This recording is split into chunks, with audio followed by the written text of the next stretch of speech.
totally believe in what we're doing, and I think it's the most important thing that I can be doing right now. There are so many people who are sick, and if this can help them, people have to know about this. It's fantastic that I get to share this with my family, that we're doing this together, and that we both feel so passionately about it. She was on over 40 different medicines. She had been on methotrexate and Plaquenil, one of those which nearly destroyed her vision. All the potent anti-inflammatories, the Vioxx and the Celebrex, and was on all sorts of painkillers and all sorts of antibiotics. She had classic steroid toxicity. Her face was the shape of a moon because there's a lot of swelling that occurs in the face. At the age of 16, was diagnosed with juvenile rheumatoid arthritis, and that evolved into a lupus condition, a diagnosis of interstitial cystitis, an autoimmune disorder. Bedridden 4 years. Her mother thought she would never survive. I went to talk to William as a friend and as a doctor about his experience with patients and how they use cannabis. Seeing what the juicing did for me, using it in this form, was so significant. It changed my life.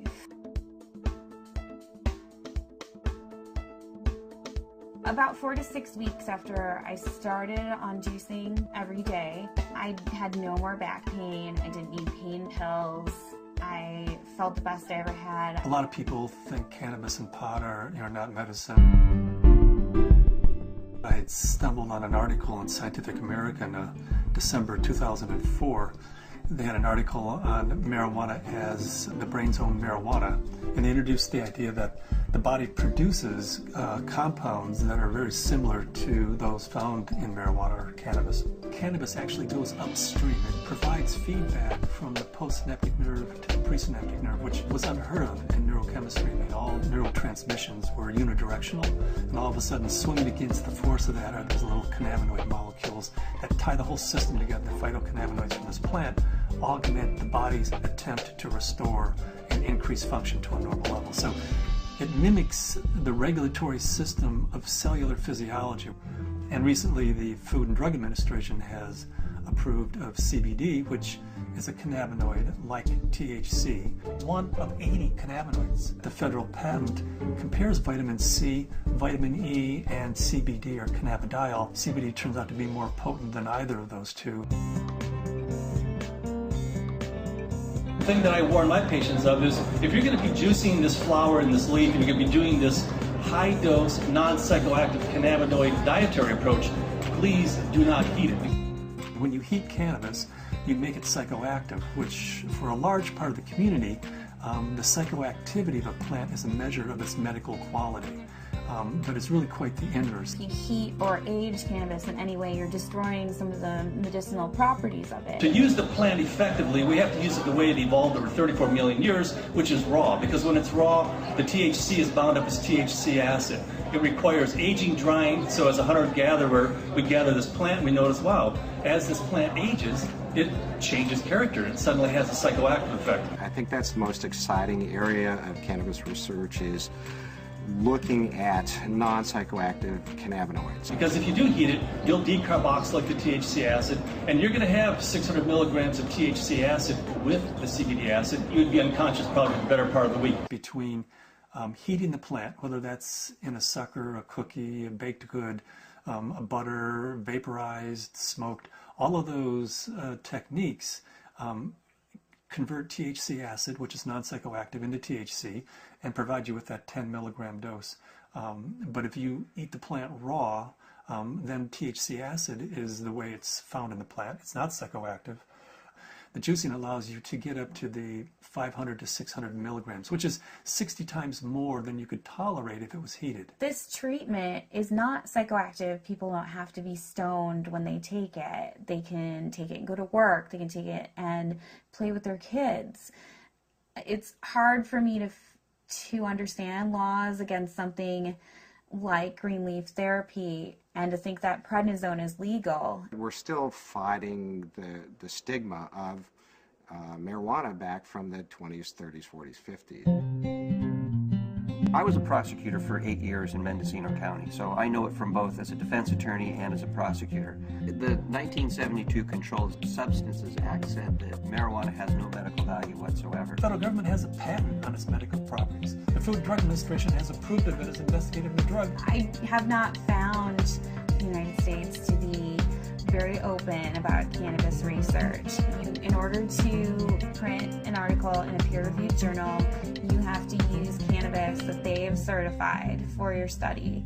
And there are physicians who have waited 3, 4, 5, 6 years, some even longer than that, to just get a sample. The federal government's been kind of schizophrenic in the way it looks at marijuana. It says it has no medical value under that act, but at the same time, the federal government has been funding research in marijuana for years, for decades. And they've even patented certain strains of marijuana because they recognize it has that medical value. The California Narcotic Officers Association does not believe in medical marijuana. They believe it's all a big scam, and that's how they train law enforcement officers. Law enforcement is allowed to take a percentage of all assets that are forfeited and seized under the state and federal asset forfeiture laws.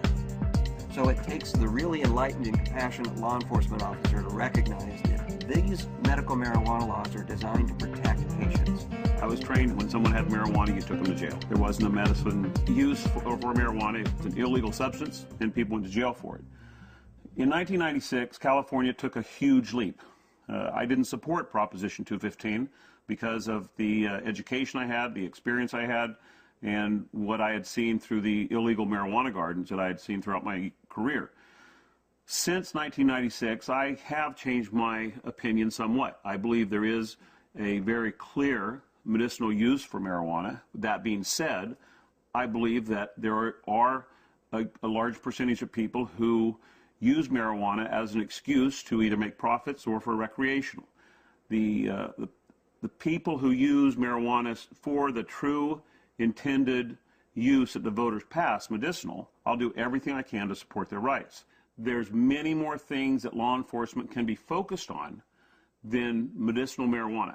And I don't want to give the impression at all that I support people who are growing marijuana for medical purposes 364 days of the year, and then one day a year they make a big sale for a couple $100,000, and they're a commercial seller that one day of the year. They're the people who are causing problems for the people who really and truly need and can use medical marijuana.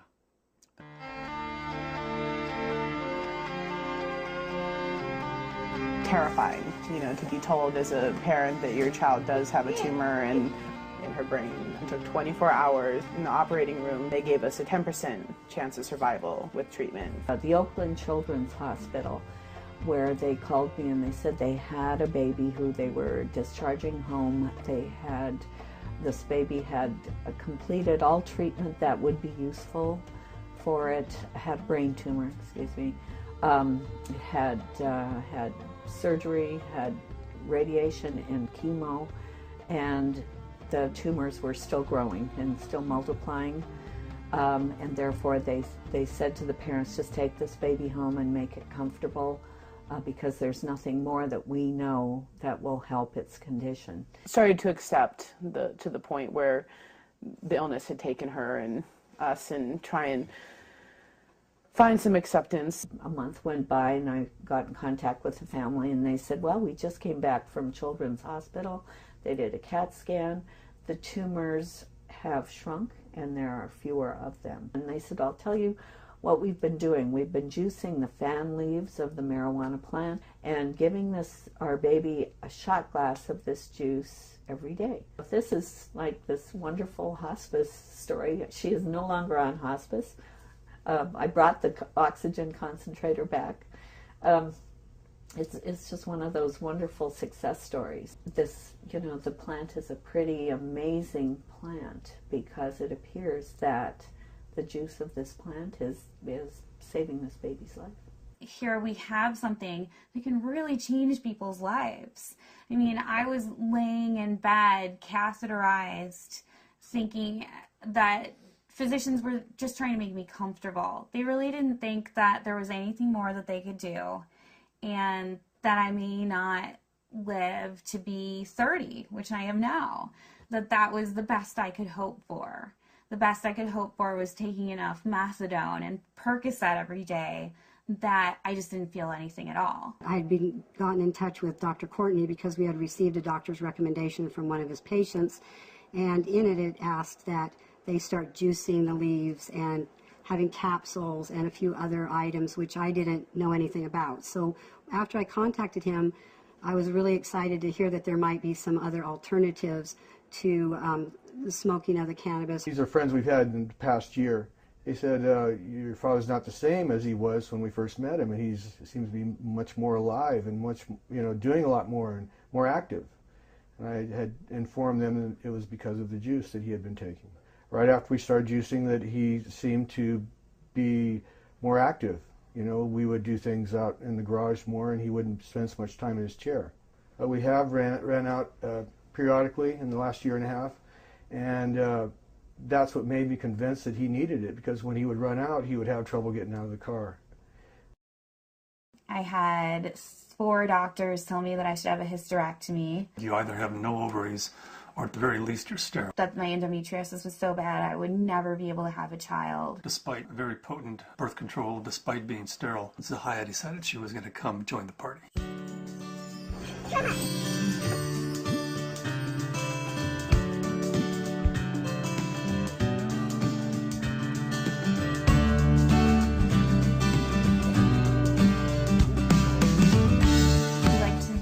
Ourselves by being extremely scientific, and people know that if they're going to come to us, they're going to have to go through a lot of hoops, but they're also going to get the most up-to-date scientific knowledge on this subject, and they're going to see a physician who's an expert in the field of non-psychoactive cannabinoids, and there are plenty of people that want that and are looking for that. We opened our 5th office in Luxembourg. Their government is really sympathetic and open. There's an international group studying autism and CBD in Luxembourg. There's a physician there who's writing cannabis scripts who's also a senator, and we've been working with him, Senator Columbera. The government may be actually funding experiments in a research center using cannabis, in large part because of Dr. Courtney's work with non-psychoactive cannabinoids and Senator Columbera's work with cancer patients. There are now facilities for testing plants, and there's been more progress made in the last 5 to 6 months. A new strain in from Spain called Cannatonic, 6.9% CBD. That's 700% increase over Northern Lights, which is our previous high producer. I would like to find strains that have all of the cannabinoids present in an amount that's useful.